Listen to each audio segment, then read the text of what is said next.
Kipparivolvin kilpailussa 4. Tässä on sitten Tuomas Keltin Merittäjä.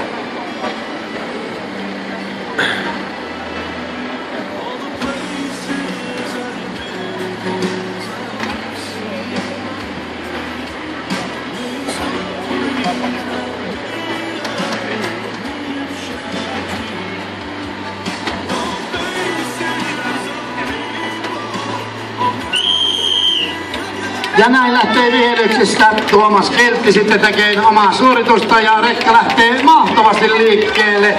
Voisiko sanoa, että jopa kaikista parhaiten tähän mennessä ainakin siltä näyttää, mutta silmäthän voi aina vähän riksata ja valeilla, mutta näyttää, että jos se tuosta menee määrätystä paikasta yli, niin se on siinä ja siinä ja se on sama kohta jokaisella on vähän tiukka, mutta siitä se Tuomas Keltti ottajan polku loppuun asti. Se olisi enää metrin jäljellä ja se olisi siinä sitten. Tuleeko ensimmäisen kerran loppuun ja ei ole puhutakaan kello menee väliaikoja sinne Tuomakselle ja vielä on aikaa Tuomasen kuuleilla aikaa on jääneet. Tää liikkuu vielä muutama sentti ja tässä saattaa muutama sentissäkin olla kiinni. Vielä noin 10 sekuntia aikaa, jättäkö siihen vai vieläkö yrittää sitten Tuomas Keltti rekkaa liikuttaa. Kyllä se ainakin sentin tuli vielä lisää sitten ja aika on siinä ja Tuomas Keltti menee tässä lajissa sitten kärkisijaan. Valet on valmiina ja tuomari ottaa lähtökäskyn. Ja näin lähtee sitten ja aivan lähestulkoon tasalinjan mennään ja siellä on ensimmäiset renkaat sitten tuolla ja mennään toiseen renkaaseen. Se on siellä ja viimeiseen renkaaseen ja ei ole tiukkaa, vaan sitäkin tiukempaa kumpi sen ensimmäisenä saa.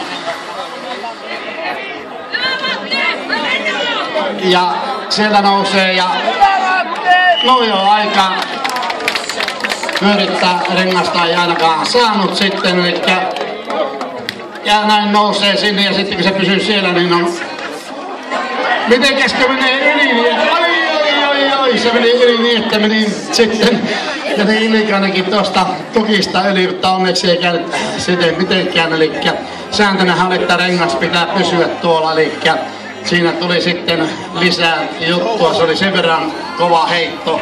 Ja vieläkin tämä on jo huonoa tuuria. Aletaan nyt tsemppiä. Tässä oli niin paljon huonoa tuuria miehellä, mutta siellä se on.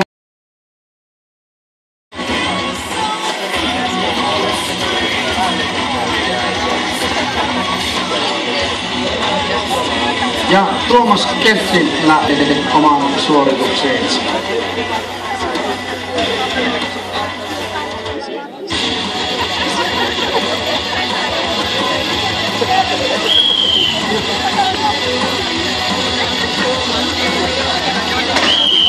Ja siihen laitetaan 290 kiloa.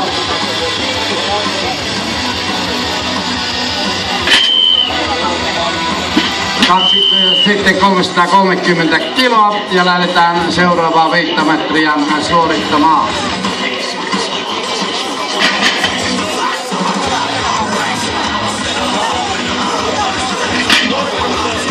Nouseva merimieskävely on siis tällä hetkellä lajina ja 5 metriä kerralla ja painot nousee aina tuonne 450 kiloa asti.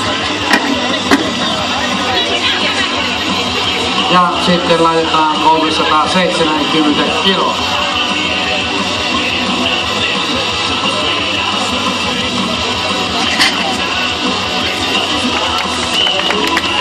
Ja ei muuta kuin raitua aplodit tästä hyvästä suorituksesta.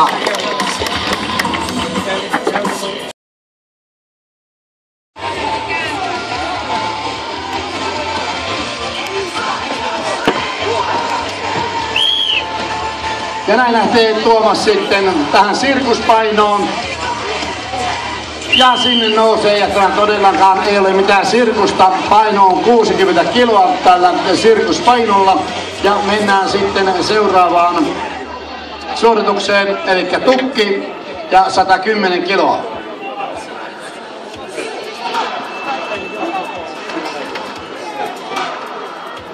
Näin nousee rinnalle ja siitä vielä sitten kädet suoraksi ylös, niin se on sitten hyväksytty. Se on hiina ja hiina, mutta ei vielä riitä. Aika on jäljellä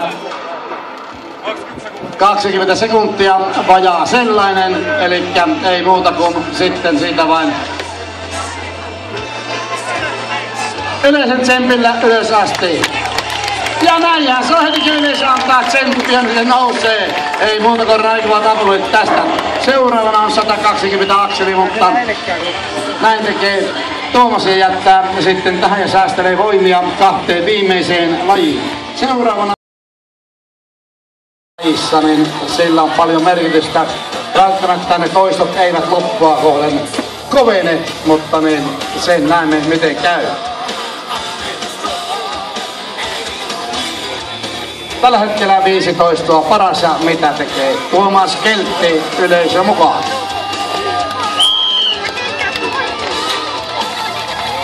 Yksi kertaa. 2.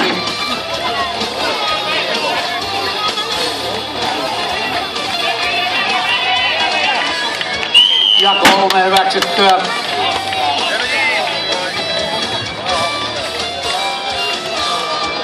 Jokainen toisto on erittäin tärkeä tässäkin lajissa. Ei muuta kuin yleisö käsiä yhteen.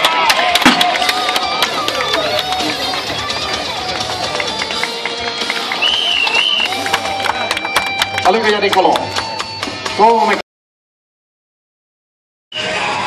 Ja näin lähtee vauhtiin ja ensimmäinen kivi on siellä. Ja toinen kivi nousee Tuomakselta kevyesti ja siirrytään kolmanteen kiveen. 140 kiloa kolmannen kivyn paino. 160. 140. Joo, mulla on täällä sitten vähän väärät merkit. Tulla! Elikkä ne, jotka on ihan järjestyksessä ja... Hyvä! Tuleeko nyt sitten kevyempi kilo kivi 140 vai miten? Ja nyt on 140, eli ne, jotka on ihan 160. painojärjestyksessä, on kivet sitten tuolla. Mutta se ei haittaa mitään, se on kaikille sama.